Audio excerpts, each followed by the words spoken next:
करो बच्चों।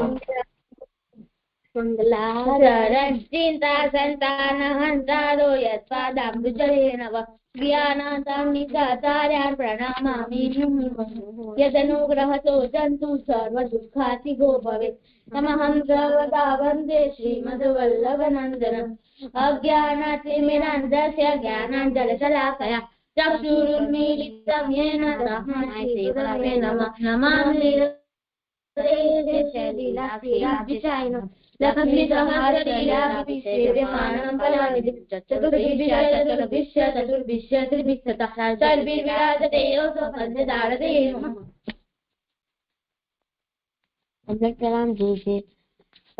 આગળ ઠાકોરજી પછી મોટા થઈ ગયા અને બેસી અને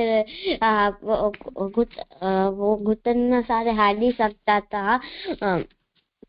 એમાં એ ઘૂંટણાથી હાલતા હતા.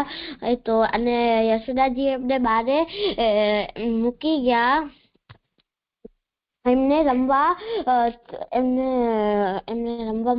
એટલે રાખ્યા. અને ત્યાં પછી જયારે એમને રાખ્યા ત્યારે એ પોતાના કામમાં વ્યસ્ત થઈ ગયા. એમ ભૂલી ગયા ઠાકોરજી ને ભૂલી ગયા પોતાના કામમાં વ્યસ્ત થઈ ગયા. તો એક તૃણાવટ નામક એક અસુર આવ્યો. એ આંધી લઈ આવ્યો હતો અને ઠાકોરજીને ઉપાડી ગયો. અને બધા આખા ગોકુલમાં રજ અને વાતાવરણ વાવાઝોડો જેવો વાતાવરણ થઈ ગયો હતો. ત્યારે એમને યાદ આવ્યો યશોદાજીને કે ઠાકોરજી એ તો મારા બારે હતા. તો એ ભાગ્યા બારે. તો ઠાકોરજી નતા. તો એમને જોયું કે ઠાકોરજી ઉપર એમને તૃણાવટ લઈ ગયો છે એમને. તો એમને એમ કીધું તો ઠાકોર અને ઠાકોરજીને લઈને બહુ ઊંચે જાતો હતો. તો જેવો ઊંચો જાતો ઠાકોરજીએ પોતાનો વજન એટલે પોતાને ભારી કરી નાખ્યો અને એ ઉપાડી ના શક્યો. એમને છોડી એટલે એમને પકડી નતો શકતો. તો એ નીચે પડ્યો તૃણાવટ. અને ઠાકોરજીએ એમની મુક્તિ કરી. આમાંથી એ શીખ મળે છે કે આપણે ક્યારે બી ઠાકોરજીને ભૂલવું ના જોઈએ. કે આપણે ઠાકોરજીને ભૂલીએ તો તૃણાવટ આવીએ ને આપણા ઠાકોરજીને લઈ જાય. એ થઈ ગયું.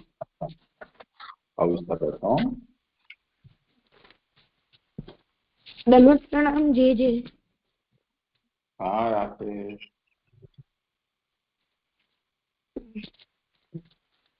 મત્સ્ય અવતાર.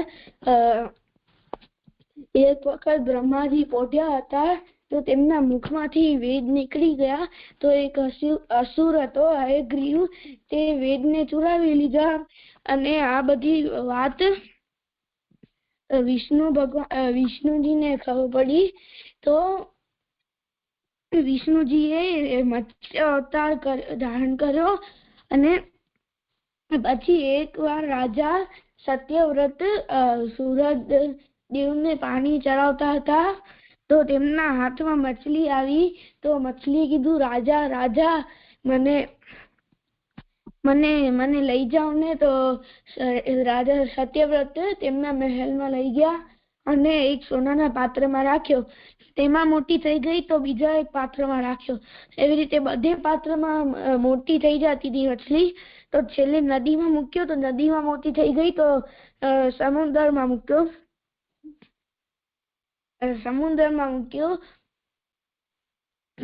અને પછી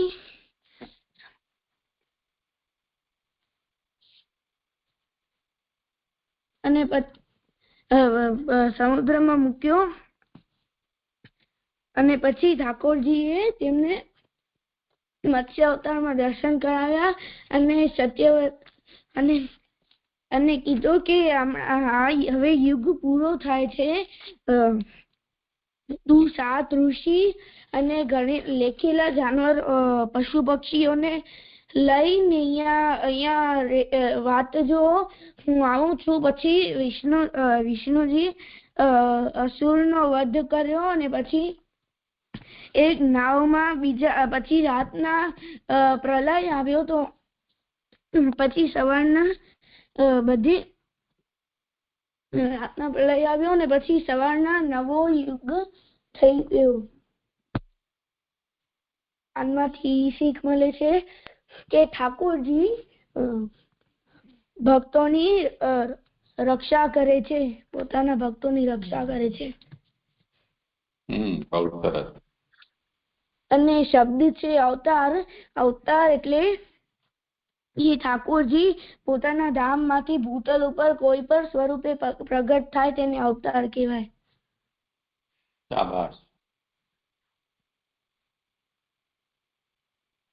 થઈ ગયું. આગળ કોણ કરશે? ટીડીયાજી કીર્તન નથી કરવાના.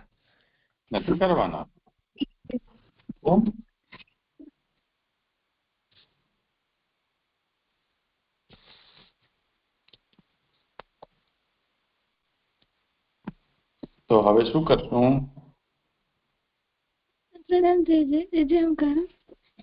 હા, કર ભલે.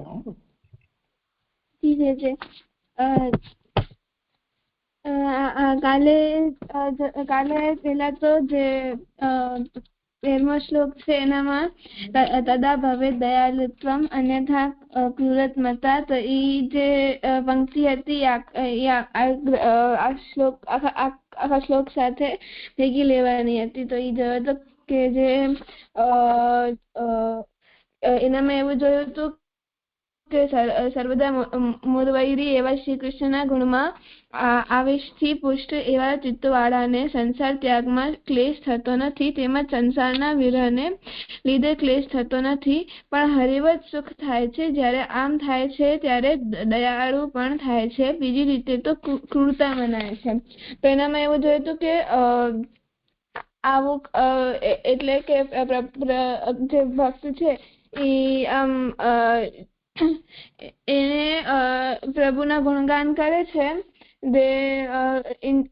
ઇન્દ્રિયો છે એ ઘણો સંઘર્ષ કરીને મન વાળવા સંસારમાંથી જો વ્યસન છે એ છોડી અને પ્રભુમાં મન લગાડે છે અને પછી તે ભગવત પ્રાપ્તિ થાય છે એની. તો જે એનો મન છે એ જે સંસાર છે જેને ભક્તે છોડ્યો છે, છોડીને આવે છે, એનો જે વિરોધ છે એનો દુઃખ થાય છે. કેમ કે સંસાર છે એનામાંથી એને પોતાનું મન મોડવા માટે ઘણો સંઘર્ષ કરવો પડે છે. તો અગર આપણે એને ખાલી એક જ ઉપાય કહેશું કે તું ખાલી આ એક વસ્તુ છોડી દે, કે ખાલી સંસાર છોડી દે, તો એનો મન એટલો આમ લાગશે નહીં.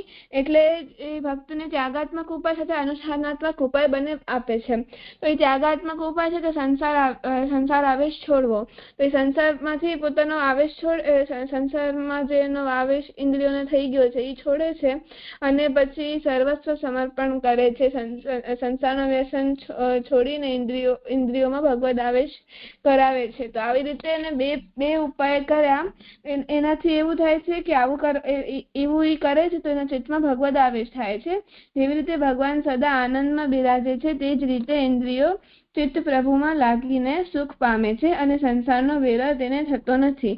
અને ગુણગાન કરનારને જો હરિવત સુખ ન થાય અને એના સ્થાને સંસારના વિરહનો ક્લેશ થાય તો ભગવાન એના પર ક્રૂર છે તેવો તેવી રીતે તેમ કહે છે. કેમ કે અહીંયા તો અહીંયા એમ સમજાવે છે કે જે ભક્ત છે એ બધું છોડીને પ્રભુ માટે સંસારમાં એનો વ્યસન છે એને એ પણ છોડી દીધું અને પ્રભુના ગુણગાન કરે છે, અને તો પણ પ્રભુ એના પર કૃપા નથી કરતા અને એને પાછો સંસાર આવેશ થાય છે.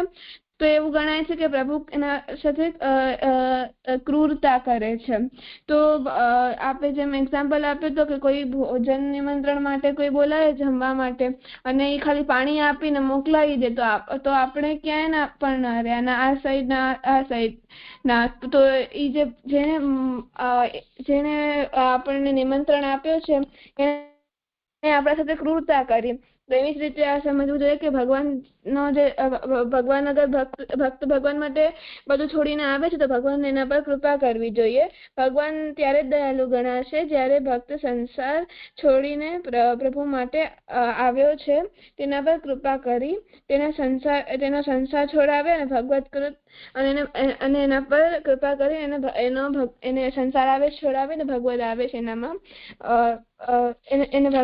એનામાં ભગવદ આવેશ નાખે એને ઇન્દ્રિય ચિત્તમાં. અને એના પછી જોયું તો કે એના પછી જોજો કે અહીંયા બાધાની શંકા પણ નથી. તે ઇન્દ્રિયોનો પ્રભુમાં અધ્યાસ સિદ્ધ થાય છે. ભગવત ધર્મના સામર્થ્યથી વિષયમાં સ્થિર વૈરાગ્ય રહે છે. હરિના ગુણો વડે સુખના સ્પર્શથી ક્યારે પણ દુઃખ નથી ભાસતું. તો એનામાં એવું જોયું હતું કે જે આવી રીતે ગુણોમાં આવિષ્ટ ભક્ત છે એની ગુણગાન સાધનામાં કોઈ પણ પ્રકારની પ્રતિબંધની શંકા પણ નહીં કરવી. તો પ્રતિબંધનો અહીંયા સ્વરૂપ શું, પ્રતિબંધ શું થાય એવો અહીંયા પ્રશ્ન થાય.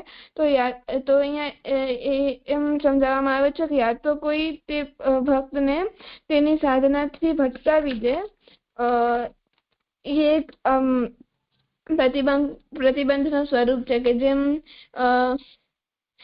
આપણે કોઈની વાટ જોતા હોઈએ અને એ અગર આપણા પાસે આવે જ નહીં, આપણે ત્યાં ઊભા જ હોઈએ નહીં આવે જ નહીં તો આપણને એવું થાય કે ના હમણાં આવે છે એવી રીતે વારે ઘણી આપણે એવો ભ્રમ થાય કે હમણાં આવી જશે એવી રીતે. તો ભગવદ વિરહની સાધનામાં ભગવત ગુણગાન કરી રહ્યો જે ભક્ત છે તેને પણ તેવું થાય છે કે પ્રભુ હવે પ્રકટ થશે એવી એને જે અભિલાષા છે આને અહીંયા અધ્યાસ કહેવામાં આવ્યો છે. અધ્યાસ એટલે કે ભડકાવા થવા કે ફોલ્સ સેન્સેશન કે એવી રીતે આમ ભ્રમ થાય કે હમણાં પ્રભુ પ્રકટ થશે તેને ભ્રમ કહેવાય છે. તો વિરહી ભક્તને પ્રભુની પ્રતીતિ થાય છે એ પ્રતીતિને અધ્યાસ કહે છે. ભગવાનનો અધ્યાસ પણ અને અહીંયા ભગવાનનો જે અધ્યાસ છે એ પણ ફલરૂપ કહેવામાં આવ્યો છે. તો અહીંયા જે લૌકિક અગર આપણે એને જોઈએ કે લૌકિકમાં અગર આવી રીતે ભ્રમ કે અધ્યાસ થાય તો એનામાં ઈ બહુ એને એવું કે એવો લૌકિકમાં એની નિંદા કરવામાં આવી છે કે આવી રીતે ભ્રમ થાય. પણ જે પ્રભુ અધ્યાસ થાય તો એટલે કે પ્રભુનો જે અધ્યાસ થાય એ તો ઘણી સારી વાત કહેવામાં આવી છે. કેમ કે જે મનુષ્ય છે એનામાં એટલું સામર્થ્ય નથી કે અધ્યાસ પણ સાચો થઈ શકે એનો, પણ જે પ્રભુ છે એમનામાં એટલું સામર્થ્ય છે કે ભક્તનો જે અધ્યાસ છે એ પણ સાચો થઈ શકે. એટલે કે આપણે એક્ઝામ્પલ આપ્યું તો કે આપણા સપનામાં અગર કોઈના સપનામાં પ્રભુ પધારે તો એ પ્રભુનો સામર્થ્ય છે કે પ્રભુ પધારે છે અને એ એકદમ સાચી વાત થશે કે એ પ્રભુએ કરાવ્યું છે આવું. પણ કોઈ મનુષ્ય આવી રીતે આમ સપનામાં આવે તો એનો ભ્રમ છે. તો એમ તો એક પ્રકારનો જે પ્રભુ દર્શન આપે સ્વપ્નમાં તો એક પ્રકારનો અધ્યાસ છે, પણ એમ એને પણ એ અધ્યાસ છે પણ એ પ્રભુ દ્વારા અધ્યાસ થયેલો છે એટલે પ્રભુ સંબંધી અધ્યાસ છે. તો એ અધ્યાસ નથી કહેવાતો, એ સત્ય જ છે. તો જે ભક્ત છે તેને ભગવાનનો અધ્યાસ થાય છે તો ભ્રમ નથી, તે સત્ય છે. અને એ અવસ્થા ભક્તિ માર્ગીય વિરહી ભક્ત માટે ઉત્તમ ફલરૂપા અવસ્થા છે સર્વોત્તમ સર્વાત્મ ભાવથી. તો જેમાં આપણને અપાર આસક્તિ થાય તો જે બહુ જ આસક્તિ હોય, બહુ જ પ્રેમ હોય તો એ આપણે ચારે તરફ દેખાય છે. તો આસક્તિ ભ્રમ ભક્તિ માર્ગમાં મોટી અવસ્થા છે એમ કહેવામાં આવ્યું છે. જેમ આપણે એક્ઝામ્પલ આપ્યું હતું કે વ્રજભક્તો છે એમને ઠાકોરજીએ વનમાં બોલાવ્યા અને એટલે કે અહીંયા સર્વાત્મ ભાવનો આપણે એક્ઝામ્પલ આપ્યો હતો કે વ્રજભક્તો છે એમને ઠાકોરજીએ વનમાં બોલાવ્યા તો પછી ઠાકોરજી અંતર્ધ્યાન થઈ ગયા. તો વ્રજભક્તો ઠાકોરજીને ગોતતા હતા તો એમને બધી જ જગ્યાએ ઠાકોરજીના દર્શન થવા લાગ્યા. તો એને શરૂઆતનો ભાવ કહેવામાં આવે છે કે બધી જ જગ્યાએ ઠાકોરજી એમને દેખાતા હતા. તો એટલે એમને ઠાકોરજીનો અધ્યાસ થયો. તો એ જ વાત અહીંયા સમજાવી છે. અને એ જે અધ્યાસ છે એ બહુ ઉત્તમ અવસ્થા કહેવામાં આવી છે. તેથી મને એમ સમજાયું હતું.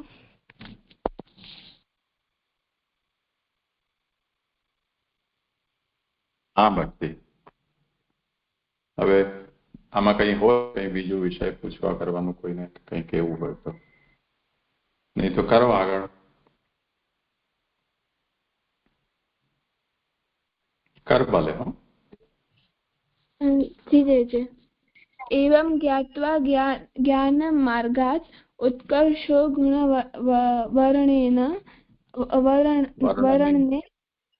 वर्णने अमत्सरैर् अलुब्धैश्च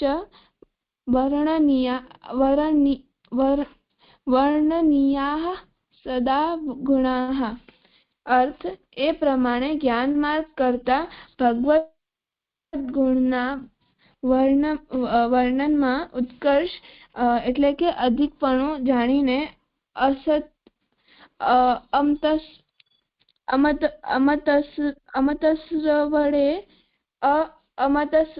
વડે એટલે કે અહંકાર રહિત અને અલુબ્ધ એટલે કે સંતોષ વડે હંમેશા ભગવત ગુણો નો વર્ણન કરવા યોગ્ય છે. એટલે એ જે મને આમાં એવું સમજાય છે કે જે અહીંયા એમ બતાવ્યું કે જે અહીંયા જ્ઞાન માર્ગ કરતા જે ભગવત ગુણગાન છે એને એ વધારે એને જો અધિકાર એ વધારે પ્રોફિટેબલ છે, એ વધારે સારો, એ વધારે ઉત્કર્ષ છે. તો અને એ તો જે ભક્ત છે એને અહંકાર રહિત અને સંતોષ રાખીને ભગવત ગુણગાન કરવા જોઈએ. અહંકાર કર્યા વગર અને સંતોષ રાખી અને ભગવત ગુણગાન કરવા જોઈએ. તેથી મને એવું સમજાય છે. જે શબ્દનો ઉચ્ચાર આપણને ન ફાવતો હોય તો ત્યાં આપણે ઉચ્ચાર કરવાનું ગતિ ધીમી કરી દઈએ તો આપણને એ બોલાતું થઈ જાય.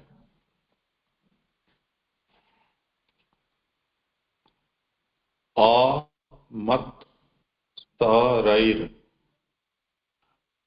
એવું બોલ. અમત્સરૈર. પછી શબ્દ ન આવડે તો આપણને અક્ષર વાંચવાનો, તો આપોઆપ શબ્દ થઈ જાય. હા, હવે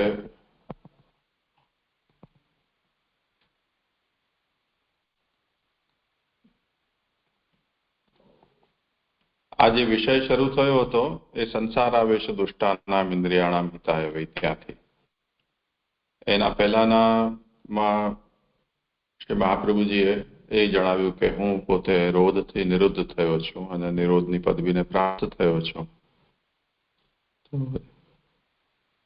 નિરુદ્ધો માટે હું આ એમનો પણ મારી જેમ જ ભગવાનમાં નિરોધ થાય એટલે વર્ણન કરું છું. એવું કહીને જે લોકો આ પ્રકારના નિરોધ માટે યોગ્ય નથી અને જે યોગ્ય છે, જેના માટે આ નિરૂપણ કરવાનું છે, એનું નિરૂપણ 11મા શ્લોકમાં કર્યું. તે પછીથી આ નિરોધ ભગવાનમાં કેવી રીતે થઈ શકે એના માટે કહ્યું કે સંસારના આવેશથી દુષ્ટ ઇન્દ્રિયોના હિત માટે બધાને શ્રી કૃષ્ણમાં જોડવા. એ જોડવાથી શું થશે કે જે સર્વદા ગુણોમાં ભગવાનના ગુણોમાં જેમનું ચિત્ત આવિષ્ટ થઈ જશે એને સંસારને છોડવાનો વિરહ ક્લેશ નહીં થાય ને બધું ભગવદીય થઈ જવાથી હરિવત સુખ થશે. અને એવું થશે એ પ્રભુની દયાલુતાથી. જો એવું ન થાય તો પ્રભુ ક્રૂર મનાય, જેમના માટે બધું છોડ્યું તે છતાં પણ દુઃખ જ હાથ લાગ્યું. તે પછી દરેક સાધનમાં કોઈને કોઈ વિઘ્ન પ્રતિબંધ બાધક હોય છે. અહીંયા પણ એવું કોઈ વિઘ્ન બાધક પ્રતિબંધ કદાચ આવી જાય તો બાધની અહીંયા શંકા પણ નથી. કેમ કે આ માર્ગ એવો છે કે જેમાં ભગવાનનો ભ્રમ પણ ફલરૂપ મનાય છે. 14મા શ્લોકમાં કહ્યું. 15મા શ્લોકમાં એ વાત સમજાવી કે જ્યારે ભગવાનના ગુણો આપણે ગાઈએ છીએ, ભક્ત ગાય છે, એ ગુણો ભગવાનના હોવાને કારણે ગુણોમાં પણ ભગવાનના કંઈ ને કંઈ કેરેક્ટર્સ છે. તો એ ભગવત ધર્મના સામર્થ્યથી જન્મોથી જે ઇન્દ્રિયો આપણી વિષયના અંદર આસક્ત થયેલી છે એ વિષયો પ્રત્યે આપોઆપ વૈરાગ્ય પેદા થઈ જશે. એટલું જ નહીં પણ એ ભગવાનના ગવાતા ગુણો છે એના દ્વારા ભગવાનનો સુખ સ્પર્શ પણ ભક્તને થાય છે. તેથી એને કોઈ પણ પ્રકારના દુઃખનો અનુભવ થતો નથી. આ વાત 15મા શ્લોકમાં કહી. અને આનો ઉપસંહાર છે મહાપ્રભુ જે રીતે કહી રહ્યા છે કે આવી રીતે જ્ઞાન માર્ગ કરતા ભગવાનના ગુણોનું વર્ણન કરવું એ શ્રેષ્ઠ છે એવું જાણીને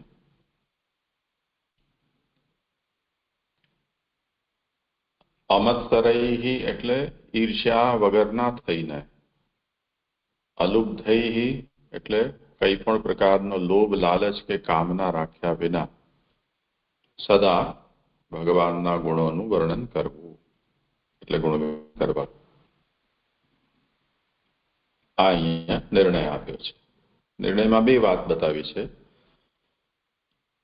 જેમ સિદ્ધાંતાવલીમાં જ્ઞાનાધિકો ભક્તિ માર્ગ એવમ તસ્માત નિરૂપિત, એમ ત્યાં જ્ઞાન માર્ગ કરતા ભક્તિ માર્ગની અધિકતા બતાવી. એમ કહીને કે જ્ઞાન માર્ગમાં જે અંતિમ ફલ છે ભક્તિ માર્ગમાં મધ્યપાતી ફલ કહેવાય છે. રસ્તા વચ્ચે મળી જતું ફલ છે જ્ઞાન માર્ગનું, જે જ્ઞાન માર્ગમાં અંતિમ ફલ કહેવાય છે. અને અધિકમાં ભક્તિ માર્ગનું તો પ્રાપ્ત થવાનું જ છે. એટલે ભક્તિ માર્ગ જ્ઞાન માર્ગ કરતા અધિક છે એવું સિદ્ધાંત મુક્તાવલીમાં શ્રી મહાપ્રભુજીએ સમજાવ્યું. અને અહીંયા ભગવાનના જે ગુણોનું કીર્તન એ જ્ઞાન માર્ગ કરતા ઉત્કૃષ્ટ છે એવું સમજાવ્યું. એનું કારણ એ છે કે જ્ઞાન માર્ગનો અંતિમ ફલ સંસાર આવેશની નિવૃત્તિ છે. અને અહીં તો ભક્ત એની સાધન અવસ્થામાં જ સંસારથી વિરક્ત થઈ જાય છે.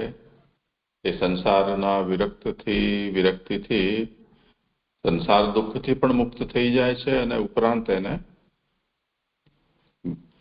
ગુણો દ્વારા હરિનો સુખ સ્પર્શ થવાથી દુઃખનો પણ એને અનુભવ થતો નથી કોઈ પણ પ્રકારે. તેથી ભક્તિ માર્ગી એ ભગવાનના ગુણગાન એ જ્ઞાન માર્ગ કરતા પણ શ્રેષ્ઠ છે. આ નિર્ણય આપ્યો છે.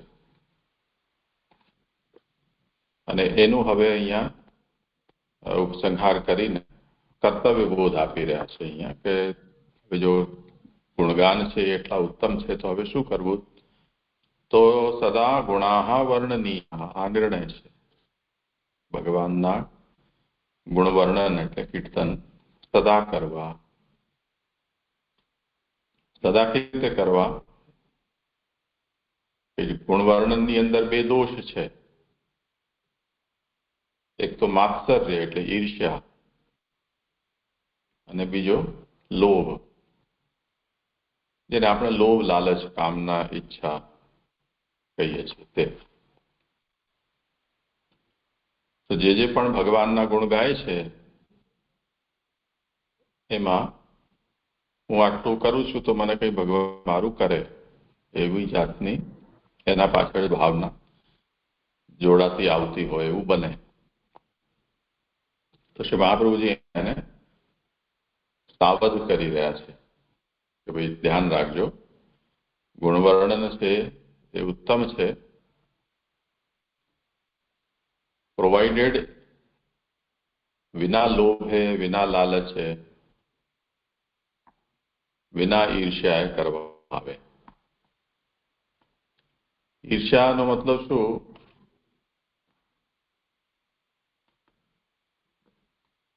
બીજાનો ઉત્કર્ષ સહન ન કરવું, ન કરી શકવું.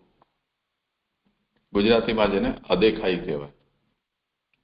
અદેખાઈ નહીં રાખવી. અદેખાઈ કોની અંદર હોય? પરસ્પર એક જ ક્ષેત્રમાં હોય એની વચ્ચે અદેખાઈ હોય. જેમ પરિવારમાં બે ભાઈ બહેન હોય તો એને એકબીજાની અદેખાઈ થાય. એવી રીતે કે જો તમે એને વધારે પ્યાર કરો છો મા બાપના માટે, મને ઓછો કરો છો, તો આ દેખાઈ થઈ ગઈ. મને આને બેનને લઈ આપ્યું, મને ન લઈ આપ્યું. બેનને તમે રમવા જવા દીધી, મને રમવા ન જવા દીધા. આ દેખાય છે. તો જેને સૌભાગ્ય મળી રહ્યું છે, જેને કંઈ લાભ મળી રહ્યો છે, એને જોઈને એને જે બળતરા થાય, અદેખાઈ થાય, તે એને માત્સર્ય કહે છે. તો અહીંયા ભક્તિ માર્ગમાં માત્સર્ય કોનું છે? તો એ પરસ્પર ભક્તિની અંદર એ માત્સર્ય હોય. કેમ કે જ્યાં સ્નેહ પ્રેમની વાત આવે ત્યાં ઈર્ષ્યા, દ્વેષ આ બધું ભેગું ભેગું આવે છે. તો શ્રી મહાપ્રભુજી એને અહીંયા સાવધ કરી રહ્યા છે કે જેને વધારે સૌભાગ્ય મળ્યું છે, જેના ઉપર ઠાકોરજીની વધારે કૃપા થઈ છે, એને જોઈને એને પ્રસન્ન થવું જોઈએ કે ચલો કેટલો કૃપાપાત્ર છે, ઠાકોરજીની કેટલી કૃપા થઈ છે. એના સ્થાને જો એના પ્રત્યે આપણને ઈર્ષ્યા, દ્વેષ, પ્રતિસ્પર્ધાનો ભાવ જાગે છે તો એ અનિષ્ટકારક છે. એનાથી ભગવાનમાંથી આપણું ધ્યાન હટી અને આ જે લૌકિક રાગદ્વેષ છે એમાં આપણું ધ્યાન ચાલ્યું જાય છે. એટલે અમત્તરૈ સદા ગુણાહ વર્ણનીય. માત્સર્ય એટલે ઈર્ષ્યા કે અદેખાઈ વિનાના થઈને કોઈના સાથે, કોઈ પણ ભક્ત સાથે ઈર્ષ્યા ભાવ ન રાખીને એમના પ્રત્યે આદર, સન્માન, પ્રેમ ભાવ રાખી અને ભગવાનના ગુણોનું સદા વર્ણન કરવું જોઈએ. જો આ બે દોષથી રહિત થઈને ગુણવર્ણન કરવામાં આવે તો એ ગુણવર્ણનથી સંસારનો આવેશ નિવૃત્ત છે, દુઃખનું વિરહ ક્લેશ સંસારના છે એનું પણ નિવારણ થાય છે, હરિવત સુખ થાય છે.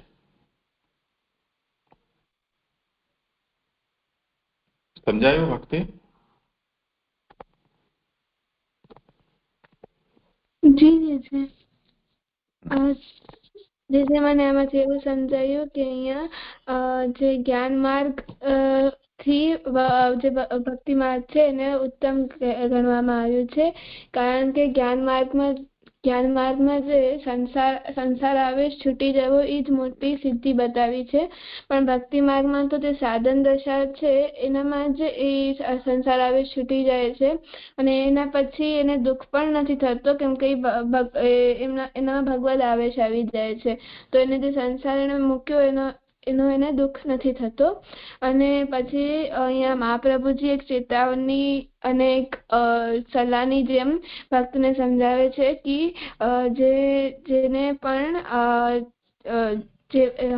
હવે જે ભક્તિ માર્ગ છે એ જ્ઞાન માર્ગ કરતા વધારે ઉત્તમ છે, તો અધિક ઉત્તમ છે. તો પછી હવે એને શું કરવું? તો એને સર્વદા ભગવદ ગુણગાન કરવા અને ભગવદ ગુણગાન એને સંતોષ એટલે લોભ અને સંતોષથી કરવા જોઈએ, લોભ લાલચ થી નહીં કે હું કંઈક એટલે મેં આટલું કરું છું તો પ્રભુને મને આટલું દેવું પડશે, એવી રીતે નહીં.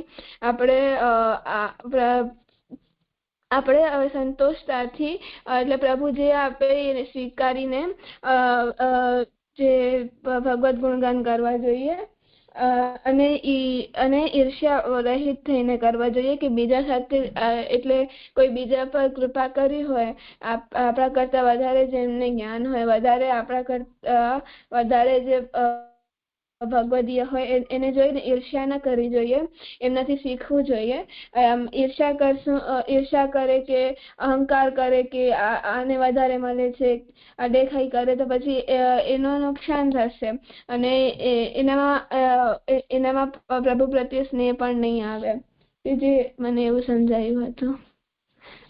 જે મને આમાં પ્રશ્ન થાય છે કે આપે અહીંયા કહ્યું કે જે સંતોષ એટલે ભક્તને એવું ના કરવું જોઈએ કે ભક્તિ આટલું કરે તો પ્રભુને આટલું આપવું જોઈએ અને સંતોષ રાખવો જોઈએ. તો આના આગળના શ્લોકમાં એવું આવ્યું કે તદાભાવે દયાલુત્વમ અન્યથા ક્રૂરત્મતા.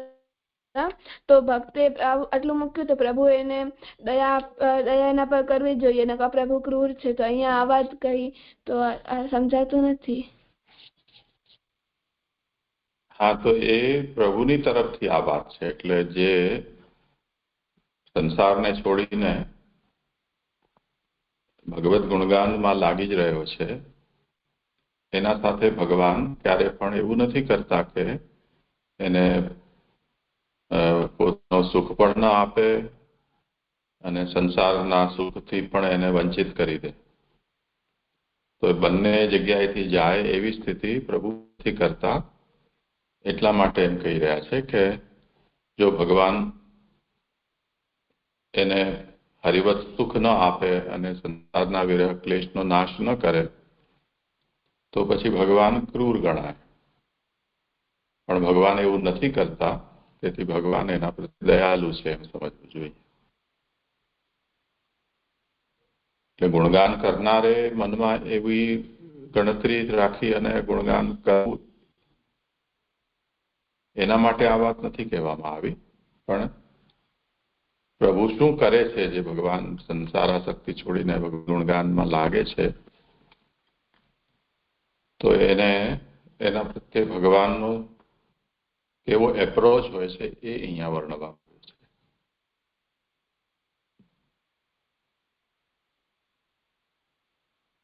સમજાયું? સારું, ચલો. આજે શ્રી શ્યામદાદાના વચનામૃત પણ શરૂ થયા છે હમણાં, તો આજે આપણે અહીંયા જ રાખીએ.